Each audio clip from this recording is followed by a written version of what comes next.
For more on the situation in the Middle East, we're joined now by Mona Yacoubian. She is the director and senior advisor of the Middle East program at the Center for Strategic and International Studies. So I want to ask you kind of about this deadlock, right? We've been here, it feels like, for months between the U.S. and Iran. And it also feels like there's different metrics for success. On the U.S. side, it feels like we need to get a deal. We need to get a commitment for no nuclear weapons or any of that technology. But for Iran, it feels like we just need to hold out. What is your assessment of the situation on who has the upper hand? Well, we definitely are at a deadlock. I would say a status of no peace, no war. And, you know, what's interesting is, I think for the U.S., the objectives have really moved from addressing Iran's nuclear ambitions to getting the Strait of Hormuz reopened. And we have yet to make progress on that. I think for Iran, Tehran thinks that it can wait us out, that its endurance for pain, its tolerance for economic dislocation is much higher than that of the U.S. And in that sense, I think Iran certainly is acting as though it does have the upper hand at this point in the conflict. Why do you think Iran has been able to have this endurance? I mean, this war has been going on for months. We've also been cutting off their financial resources, in addition to this, military campaign that's going on right now, even though things are relatively quiet. How have they been able to hold off for so long? Well, I think Iran has demonstrated an ability to use drones and missiles and counter U.S. conventional force with asymmetric means in a way that is actually proving very difficult for the U.S. over time to counter. So we have reports, for example, of significant depletion of defensive munitions. And we see Iran effectively swarming drones and going after U.S. targets in the region. And in that regard, I think Iran has sort of happened upon a strategy that is working for it, not to mention that it does maintain at least an ability to disrupt traffic through the strait, if not control it outright.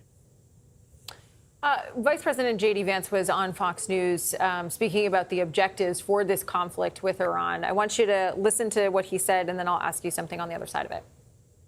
That's goal number one. Keep oil and gas cheap for Americans all over our country.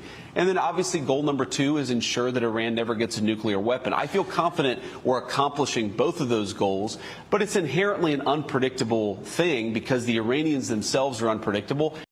So I think you rightly said, the reopening of the Strait of Hormuz became a goal, which is tied to that cheap gas and oil for Americans.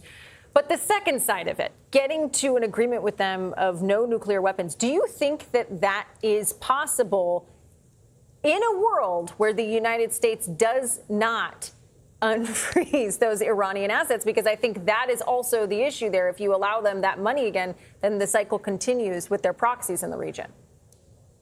I think that's absolutely correct. That is the calculus. The Iranians are making very clear in their demands that they are looking up front for unfreezing of assets, sanctions relief, that kind of monetary compensation because of how devastated their economy is.